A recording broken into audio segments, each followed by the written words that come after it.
So good morning, everybody. Thank you for being here today. I'm Tracy, the director of the Cayuga County Chamber of Commerce, and we are very happy to have you here to hear about the state of the schools in Cayuga County. I'd first like to thank our sponsors for these state of events. They are sponsored by our Diamond member Tompkins Trust Company and 2+4 Management, as well as thank our Diamond member Lions National Bank. For the State of the Schools today, we've got four great panelists. We've got Brian Hartwell from BOCES, the Cayuga-Onondaga BOCES, Jeff Pirozzolo for the Auburn Enlarged City School District, Jonathan Gibralter from Wells College, and Brian Durant from CCC. So we're very much Cayuga Community College. So we're very much excited to hear from all of you today. And I will pass it on to our K through 12 presenters. So take it away, guys. So thanks for being here. Jeff and I actually were honored to sit in this very room and do the State of the Schools, but what was it, back in October and November? Yeah. So I'll start briefly because I probably have the least change here at the BOCES. We submitted our reopening plan to SED and posted it on our website in late July.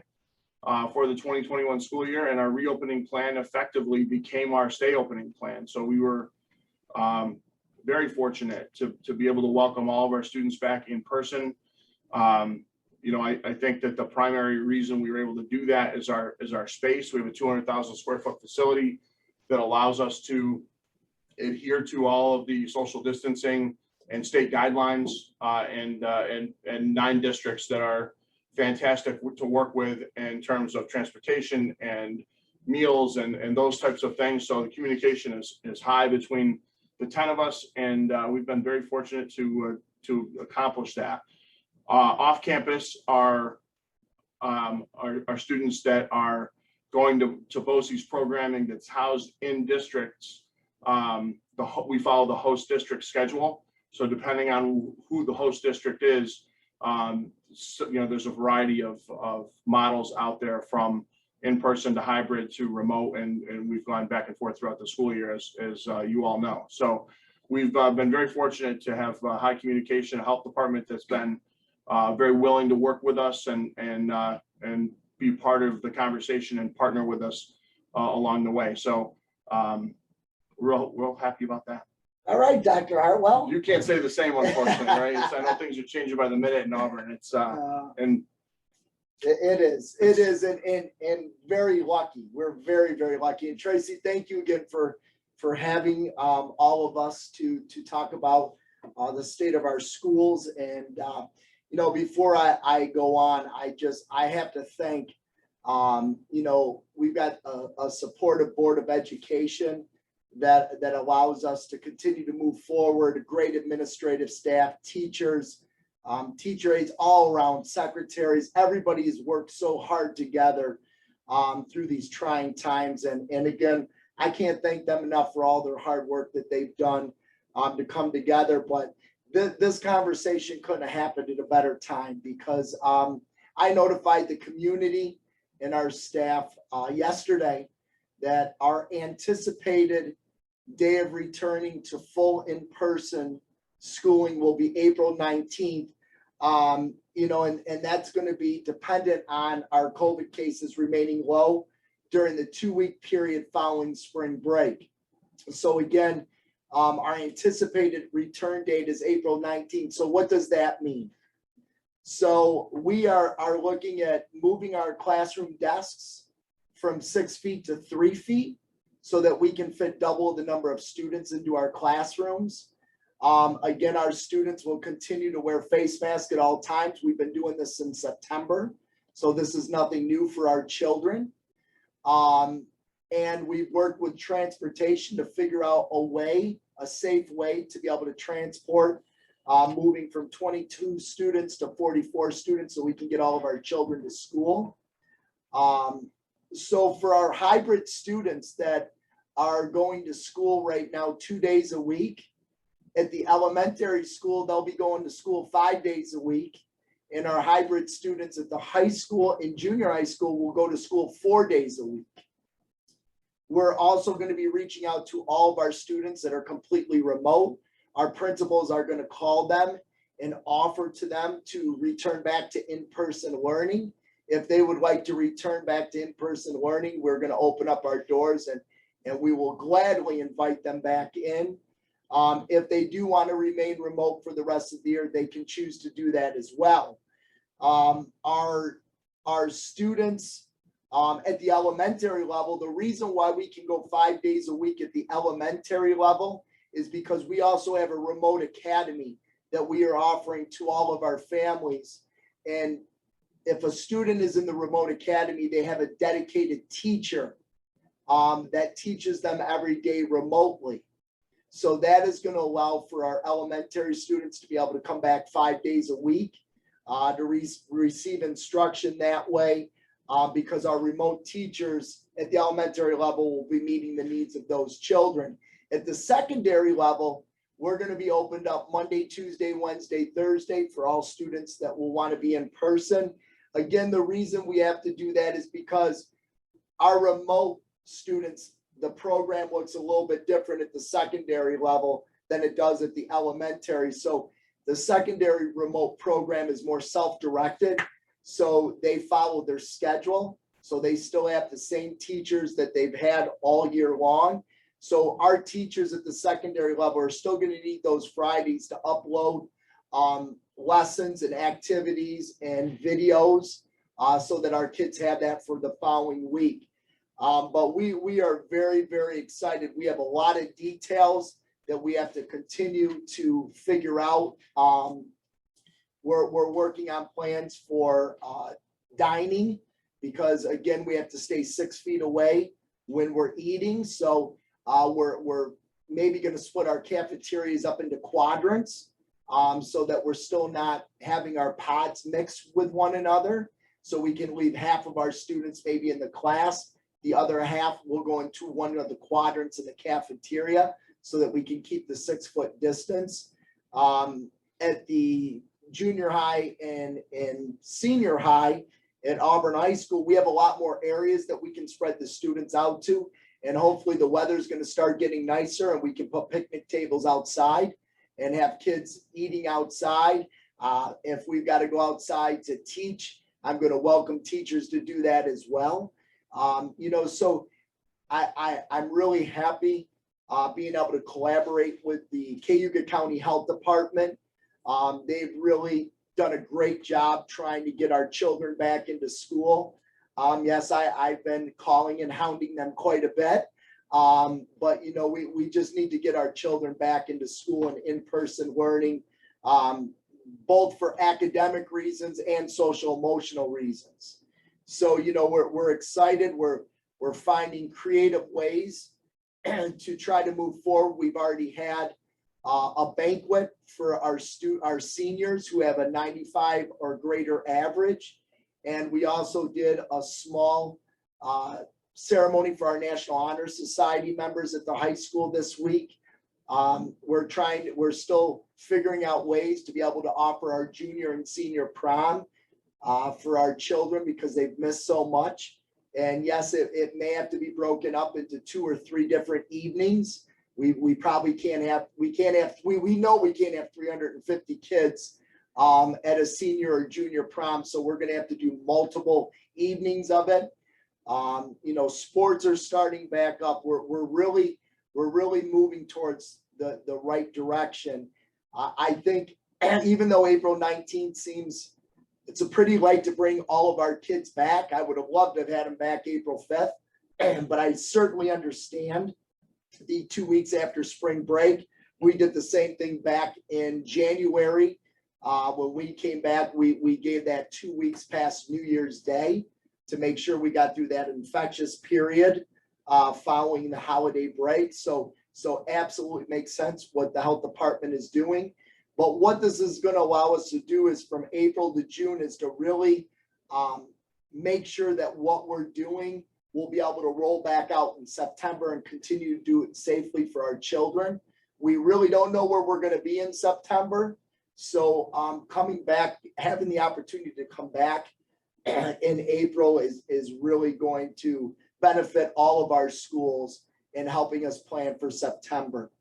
And before I I do pass it. I'm sure there's a lot of questions out there because there's a lot of logistics that we're still working out. Our administrative team with our teachers, we're already reassembling our buildings. We started last week, moving desks back into classroom at the 3-foot distance. So we're already starting to take care of those logistics, but we're going to continue to have little obstacles and hurdles throughout the way. But we're happy to take on those obstacles. And, lastly, I really would just like to thank our parents in the community. Our parents have turned into overnight teachers, and they've really been working hand in hand with our school districts and with our teachers, and thanking them for all their support. We couldn't have done it without them, and it's very tough putting that much work and pressure on our parents. But trust me, we are very happy to take your children back into our buildings 5 days a week. We've been waiting for this for over a year. So happy to say that we're going to continue to move forward, and we will do our best that we can, and we'll do it in a safe manner. Thank you. Great, thank you. So we're going to move on to Dr. Gibralter now with Wells College. Thank you very much, Tracy, and thank you for organizing this session. And it's a pleasure and a privilege to be here with my esteemed colleagues in BOCES and K-12 and my good friend Brian Durant and colleague. On the call also, while cameras tend to be off, is Marion Brown. Marion is, there she is. Hi, Marion. Marion is the director of our Center for Sustainability and the Environment at Wells College. She has been, she's also a faculty member, has been very instrumental in getting Wells recognition nationally and in Princeton Review for our sustainability efforts. And as well, Marion is the chair of the Cayuga Community College board. So she plays a dual role in helping to keep our two institutions very well connected. Also want to introduce Chris Pollock. Chris is hovering in front of Cayuga Lake as I'm hovering over the campus. And Chris is the Director of Marketing and Communications at Wells College. It's great to be here with you. And, just to give you some context, a year ago, all of us were forced to go fully remote and shut down our campuses. Our faculty and staff had to immediately begin to work from home. A year ago, we sent all our students home. And in fact, we had students from Doshisha Women's College in Japan that we had to get home. We had close to 200 students studying in Florence, Italy, that we had to get home. So when the pandemic hit, you have to well imagine that this was an enormous adjustment that we had to make. And at that time, many of you who live in Cayuga County may well remember that I sent out an announcement that our good friend Kelly Rushalou, who's in this call from the Auburn Citizen, talked to me. And but I sent out an announcement that said that if we couldn't bring students back in the fall for residential education, that after 152 years, it was possible that our college would forever close. That announcement did something that I didn't expect. It caused all of our many alumni to reach out to me and say, no, wait, we're not going to allow that to happen, and how can we help?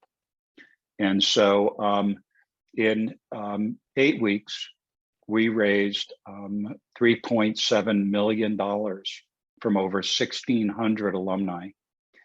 And in addition, had an anonymous foundation step forward and give us a $2 million loan that they converted to a grant, part of it to a grant. And in addition to that, because Wells is so small, less than 500 employees, we qualified for 2 Paycheck Protection loans, one of which has been converted to a grant The second one we expect to be converted to a grant. And then in addition to that, the federal stimulus phase 1, the CARES Act, phase 2, and now phase 3 have provided to us, as they have to Cayuga Community College and to K-12, an enormous source of financial support, not only for our students in need, but also to help to support our operating budget. But at the time, we knew that if we continued to do the same thing over and over again and anticipate that we might have a different result, well, that's the definition of insanity. So our trustees put together a comprehensive planning committee along with my cabinet, and we spent months putting together a plan for the future, a plan for prosperity for Wells College. And that plan has really paved a path for us to recover from the pandemic using all of the funds that I just talked about, make strategic investments, and rise up on the other side of this pandemic an even stronger institution. And I'll give you an example of one or two of the things that we're doing. So the board authorized us to make a very large investment in a comprehensive marketing campaign. That campaign has put us on television, on billboards, and in social media advertising, so that we've actually increased the number of inquiries for interested students to Wells by over 100% from last year to this year. Our applications are up, our paid deposits for next year are up slightly, and we know this next 4 to 6 weeks are going to be crucial in terms of young people making decisions. However, we also know that a lot of large private universities have temporarily suspended the need for the SAT, and they've been doing a lot to recruit students. So we know that in the next couple of weeks as well, a lot of people who have made application to large public and private universities will not gain acceptance and are going to be available to other colleges. And so we expect that we're going to be recruiting students to Wells well into the summer until we actually get to August and September, when we're recruiting a new class. We also are developing a hospitality management program, and President Durant and I have talked about that because they have now a focus on culinary arts, which could be a wonderful feeder into our 4-year hospitality management program in partnership with the Inns of Aurora, that will truly make it one of the premier programs in the country. I also want to say that, through all of this, the Cayuga County Department of Health has been a wonderful asset to us. We couldn't have done this work keeping our campus safe without them. And as such, we've been doing, in the fall, we were doing PCR testing, and we made it safely through almost the entire semester without one positive diagnosis of COVID. And then when we finally had a couple of positive cases, which we expected, we were able to quickly get those students into isolation, contact trace, get other students into quarantine. We finished the semester on campus by Thanksgiving, and students were going to go home at that time and finish the semester from home anyway. This spring, so far, we started the semester where we're using rapid testing right now, where we can get results in 15 minutes. We're testing everybody, faculty, staff, and students every Monday and Tuesday. If you haven't been tested, you can't come to campus, and or you can't come to class. And we had a couple of students test positive early in the semester. They went into isolation, they're back out. We've had one student test positive last week. They're in isolation and will soon come back out. We expect to complete this semester successfully. We've even built in a couple of mental health days. Yesterday was the first one where we canceled classes completely. and just gave students a day to kind of rest and be outdoors on a beautiful sunny day in Aurora. And next Thursday as well, or next Wednesday, we're gonna have another day of mental health day, since we canceled our spring break this year, trying to prevent students from doing what some colleges and university students are doing during their spring break and going down to Florida and getting crazy. We're pleading with our students to stay put, stay in Aurora, and we're trying to build activities to keep them very occupied. We're also planning for a possible in-person commencement in May. And in that, we would not have spectators, but our senior class officers, one of them said to me, I don't care whether you have an in-person commencement or not. I will be walking across the stage and somebody will be handing me my diploma. And you know what? That's what WELS is all about. Our students are activists. They're very involved in the day-to-day activities of the campus. And so when they tell me something's going to happen, my tendency is to listen to them. I want to conclude by just saying that we are your four-year college in Cayuga County. And we have a great scholarship incentive program in place with Cayuga Community College, and transfer and financial opportunities that many of you might not consider.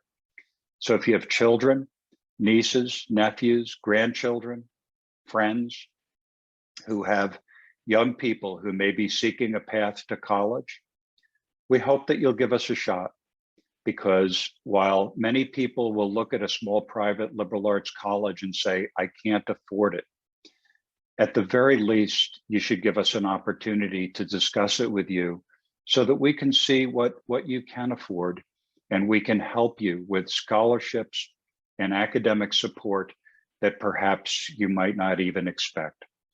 So thank you all for listening. And I think at the end, we'll be happy to take your questions. And I'm going to turn this over to my colleague and friend, Brian Durant.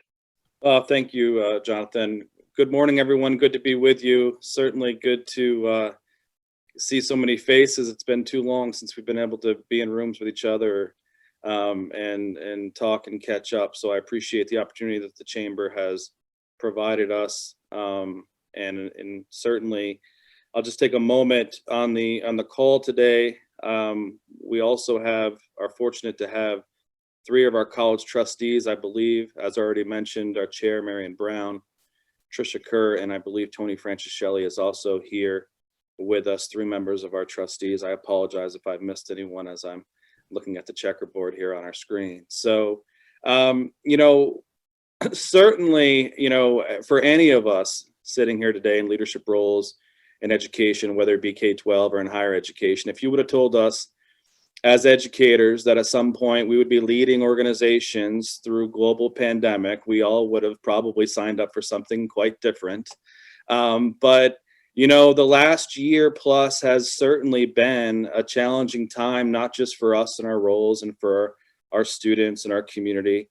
Certainly it is a worldwide, pandemic that we all have had to take our part to manage, lead, support, and listen to, each other and try to do the best by each other and for each other. And, from a community standpoint here in Cayuga County and our other supporting areas that our college is invested in, what a real testimony to how communities can come together in government and leadership and healthcare and education to really show the strength and the talent that exists and our commitment to each other. And it has been certainly not only refreshing, it's also been needed, but also inspiring in many ways as well. And I think that we should continue to build upon the momentum of coming together and working together and be aspirational for our community.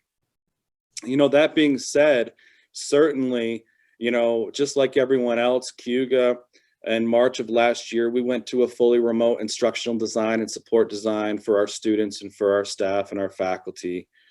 And we continue to do so through the entirety of this 2020-21 academic year, with the exception of highly technical courses focused primarily in things like nursing, technology, manufacturing, and so on.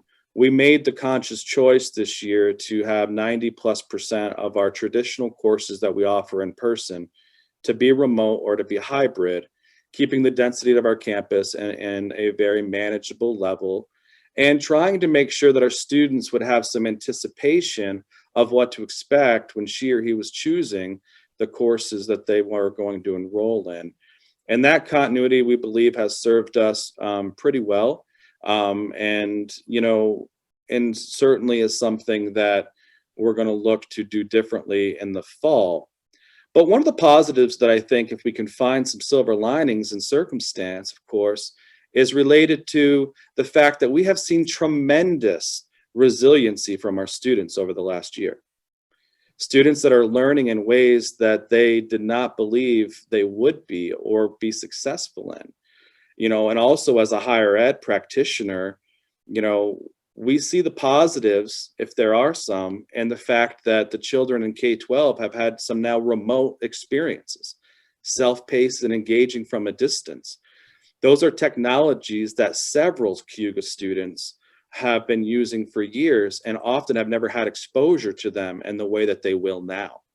And so we're trying to find the connectivity to what the development opportunity that's existed for learners in K-12 that can be part of the building blocks as they transition into higher education, in particular here at Cayuga Community College.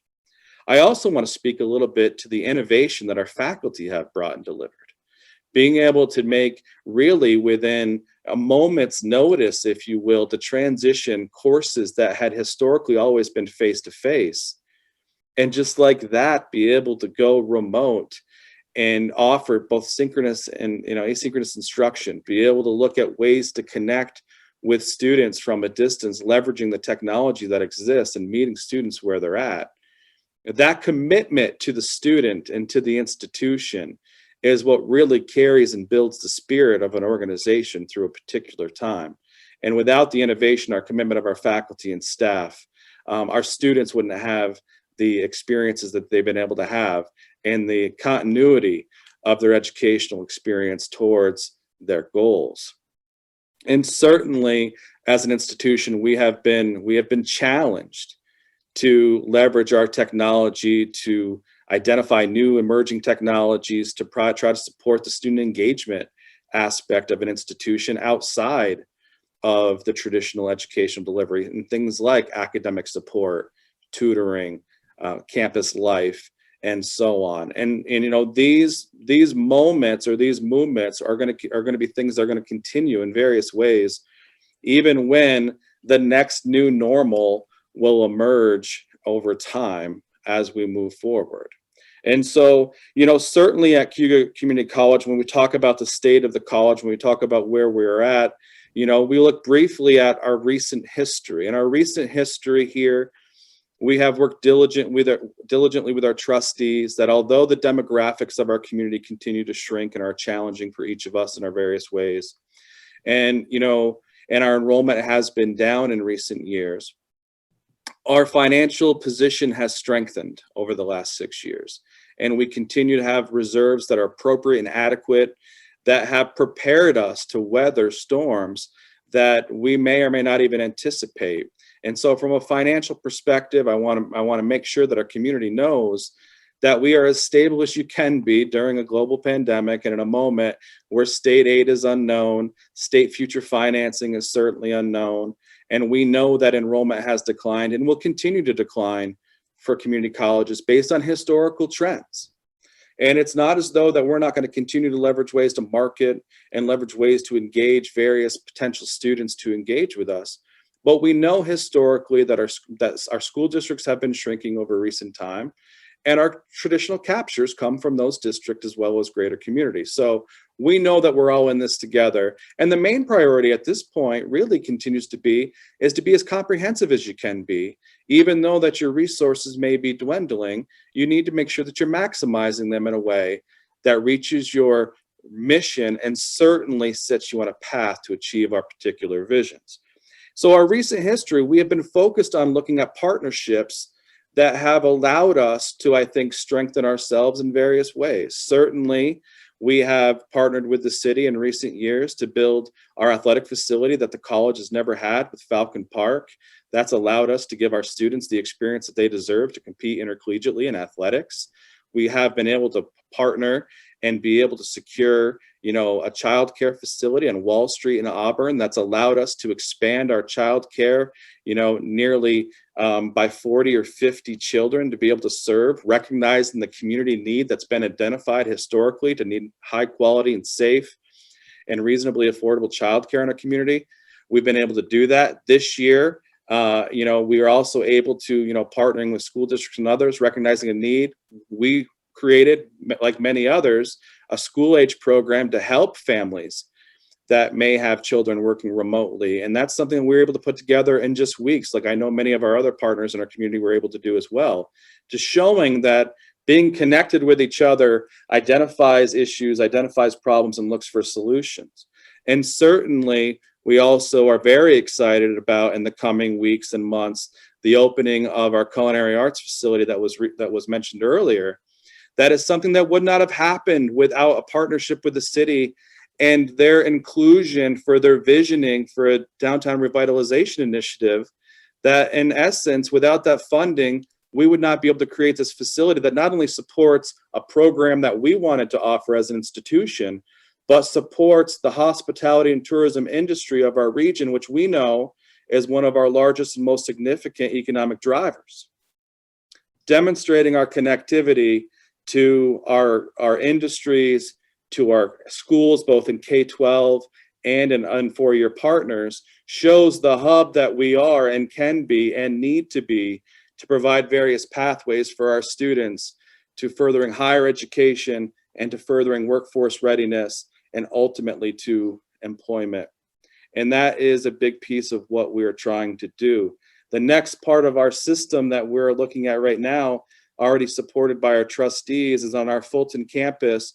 We'll be going out to bid shortly to build an advanced manufacturing institute that's funded by partners in private industry to be able to build an institute focusing on manufacturing technology and supporting an industry in Oswego County and a workforce training development center there that's going to pay dividends towards a need and a training population that has been identified for years. This facility is going to allow us to be able to serve that community in a greater way.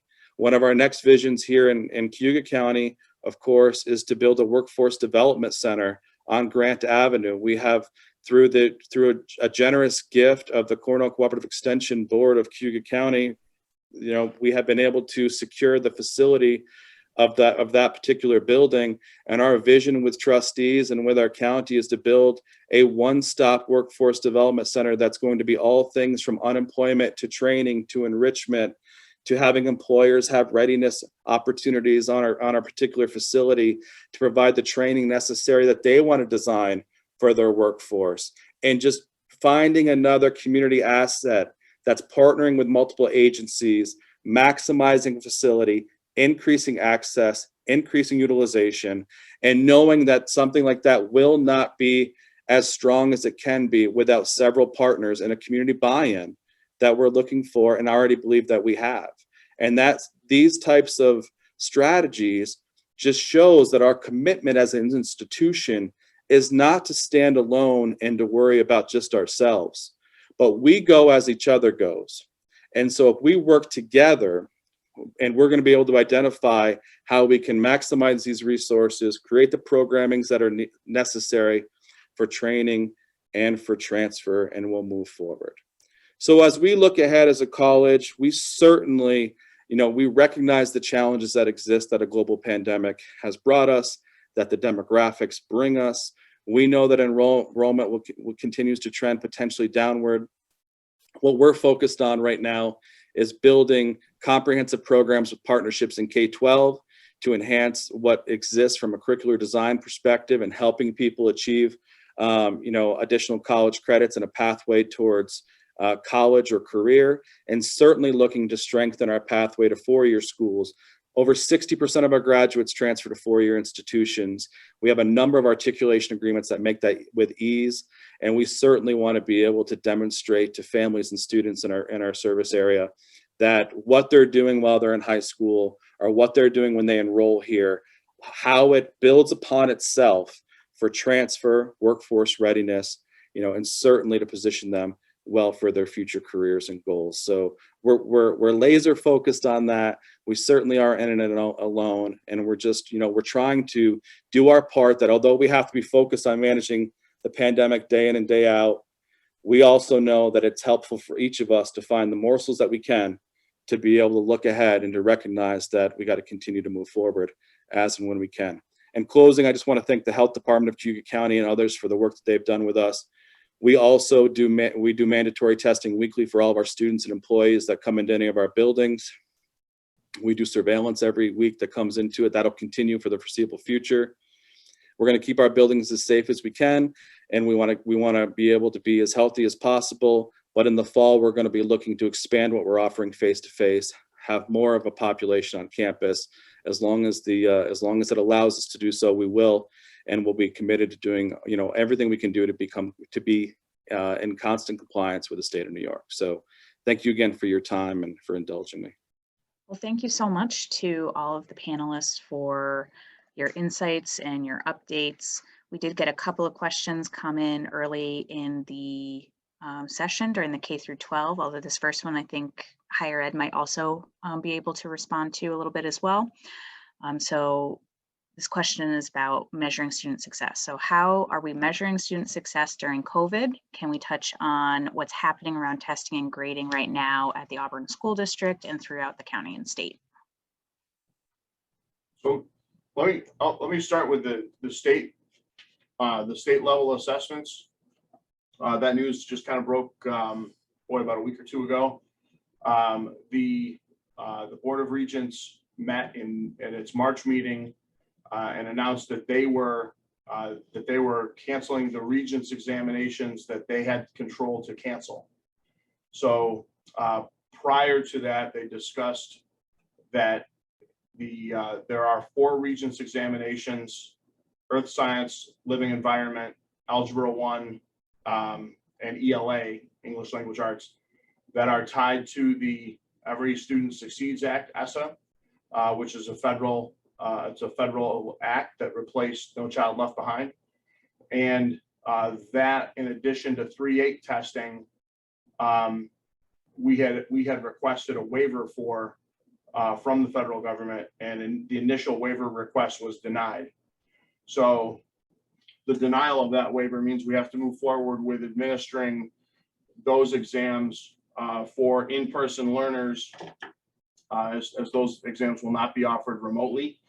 3.8 testing, the testing window is right here around the corner, and obviously the 4 Regents exams will be in June. So that testing schedule is out. The New York State Department of Education is still in communication with Ian Rosenblum at the federal level, and is asking to be heard once again. And they have 120 days to respond. So we'll see what happens with regard to that. All August Regents examinations have been canceled, including the 4 aforementioned Regents exams. So that's really what's going on with state level, with the state level testing. And I'll let Jeff talk about what's going on, particularly at Auburn, in terms of formative and summative assessment along the way. Thank you, Dr. Hartwell. And Brian gave you a great update of where we are when we're looking at local 3 through 8 assessments and Regents exams. We have continued to do our local assessments, whether it's through DIBELS, reading program, math. But again, it goes back to equity, right? So students that are hybrid, that are coming in 2 days a week versus those students that are completely remote. As you know, there are students that it's been very difficult for us to stay in contact with. We do many home visits, many home calls to try to engage students, but the equity piece is a huge piece. So when we're looking at 3 through 8 assessments, my question to the state is, what are we assessing? Students have been out of school for a year and 2 months. School districts, not just Auburn, but all of our school districts, whether it's in our county, expanded through the state, and through the country, that equity piece really plays an important role, because there are some children that have been disengaged throughout the year and a half, and we continue to do our best to do assessments with our children, but we know we're not reaching all kids. So we will continue to move forward and provide the assessments that the federal government has told us we need to, such as the 3 through 8 assessments and the 4 Regents exams. We will be offering those, but again, for Auburn, a lot of our school districts in our county have a very low remote rate. We at one point were at 56% at our high school alone. So, you know, we had close to 50% of our children that were completely remote. We cannot assess our remote students. We can only assess those that are in person. Hopefully with the April 19th, with us opening up our doors and bringing back into full in-person, that will bring more kids back into school. At least that will give us some time to assess where they're at. And again, I look at it a little bit differently. I'm almost looking at this as a baseline assessment to see what our kids have lost over the last year and few months. But also with us being able to bring them in and hopefully with receiving some federal aid, we're going to be able to expand some of our programs to address that learning loss from now until June. We're looking at doing some after-school programming with kids, summer school. I don't even want to use the term summer school because that's really not what it's going to be. It's going to be skill-based to address that learning loss. We're creating programs K through 8 to really address that learning loss and building those skills that kids are going to need. At the secondary, it will be more of credit recovery like it has been in the past. So we will continue to utilize the assessments, but we'll utilize them to our advantage and more of a baseline when we look at it that way. Thank you, Tracy. Thank you. And Dr. Durant, Dr. Gibraltar, did you have anything to add about how these assessment or how you're assessing students at the higher education level? Has anything changed? Well, from my perspective, Tracy, you know, I think the thing that has changed most, especially early on in the pandemic when we were fully remote, had to do with students' access to resources to be connected to their faculty and to their classes. And so many of our students were sharing bandwidth and computers with their families back home. And some of them, you know, some students, some young people have family situations that makes them not willing to turn on their cameras. So it was often hard for the faculty to know whether the students were really engaged in the class or not. However, having said that, you know, all of higher education, and Wells is no exception, we did have larger than normal numbers of students who left, who decided to take a gap semester or a gap year. And so our retention of students is kind of an anomaly and is lower than it's been in a long time. Having said that, though, now that students are back in class, we actually were the recipients this year of a federal TRIO grant. That is a $187,000 a year for 5-year grant that provides academic and emotional support to students who are economically disadvantaged, to those who may be from first generation families who are the first in their families to go to college, and to those who have a reported disability. So we have now built out an entire infrastructure through the grant to make sure that our students get additional support services. But, you know, listen, counseling services Our students have been under an enormous amount of emotional stress and strain. We have more, what do we call them, wellness animals on campus and residence halls than we've ever had. I've never seen so many students with hamsters and gerbils and cats, but they're stressed out. We're doing telecounseling. We have personal counselors, but this has been a stressful time. So, and we've been fully in person, and only those students who volunteer to connect remotely will do so. But other than that, the vast majority of our students are living in our residence halls, eating in our dining halls. Our Division III athletic conference is now back to competition. So men's baseball, women's softball, men's and women's lacrosse, we're now competing with other schools. We have intercollegiate athletics, no spectators, everything is being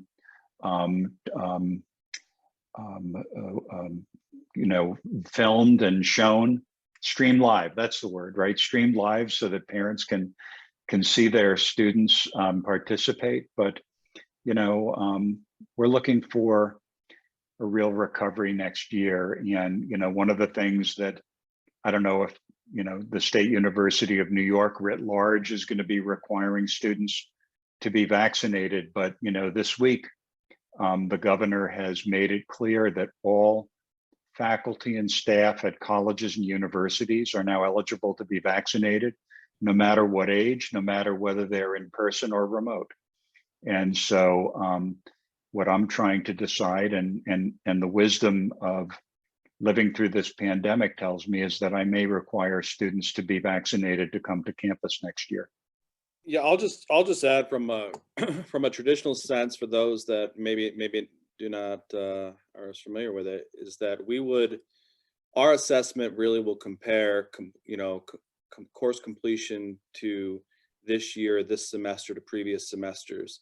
Now we have multiple semesters of basically fully remote learning. We can compare course success rates, average grades, if you will, and see if the students' comfort online remote learning, if there's been any differences over the past 2 semesters. The persistence that when it comes to our students enrolling, yes, we're going to see that certainly to be down compared to previous years, based on student choice to not continue their pursuit of higher education at this time.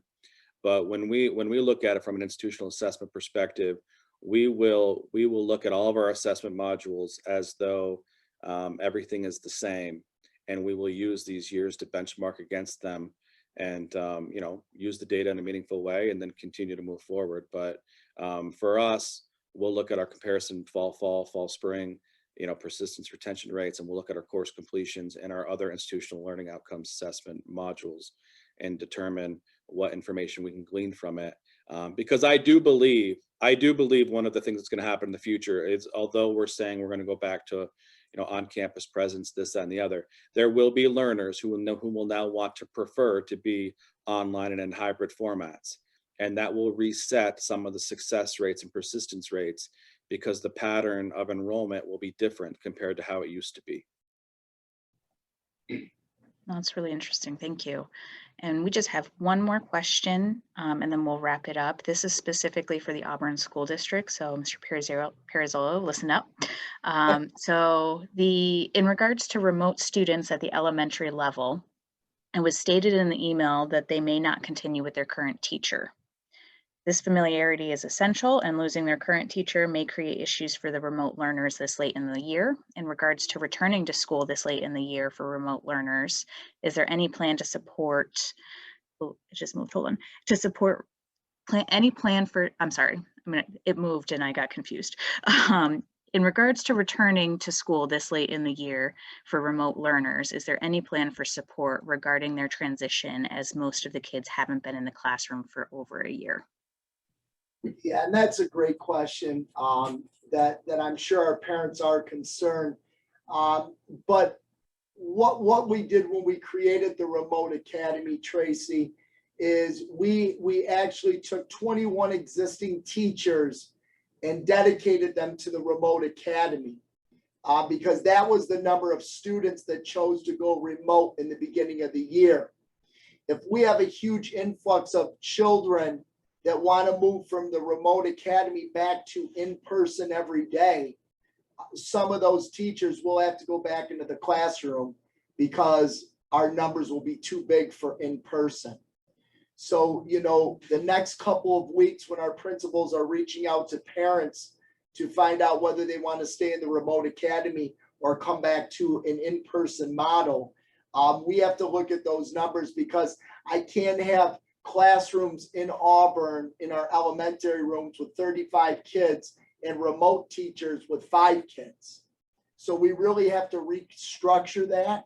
And we had announced that earlier in the year, that if you had chose remote, that your teacher could change when we made that shift. It's the last thing that we want to do, and we're going to try to stay away from having to do that. But that could happen. Thank you. And quickly, I am just going to, I got a note from Chris Pollock. Chris, I just asked you to unmute. Did you get that message? I did. Thank you so much. I just wanted to quickly share just a great story about an Auburn High School graduate named LaRonica Craven, who's at Wells now as a senior. We featured her on our social media this week after she was profiled in the Auburn Citizen paper. She's one of several women of color who was supported by the Beverly L. Smith Empowerment Initiative, which is based out of Auburn. I just think it's a really great example of how Cayuga County institutions are supporting each other and the young people of our county. If you go to the college's Facebook or Instagram accounts, you can probably find it pretty quickly. Okay, thank you. Yeah, it's always great to see how the institutions can work together and guide young people to a pathway that makes sense for everybody. So thank you for sharing that. And you know, any other questions that are coming in, we'll make sure to communicate by email. We'll make sure to get back to you on those questions. Trish, I see one from you. We'll get that passed around by email. But I do want to make sure to finish up by 11 a.m. for everybody's schedules. So again, thank you to our panelists today, Dr. Hartwell, Mr. Pirozzolo, Dr. Gibraltar, Dr. Durant. It was really great to see all of you and to hear these updates from the schools. We also, again, thank you to our sponsors, Tompkins Trust, 2+4 Management and Construction, and Lions National Bank as our Diamond member. Thank you to our board members, staff. I see some of you here. We appreciate all of your support and all you do to make these events possible. And finally, keep an eye on our upcoming events on the Chamber website, cayugacountychamber.com/events. The State of the County will be the last in our State of Series this year. That's next Wednesday, the 31st at 9 a.m. You can still register for that. Our award nominations are due today, so if you haven't gotten them in yet, make sure to get them in by the close of business today.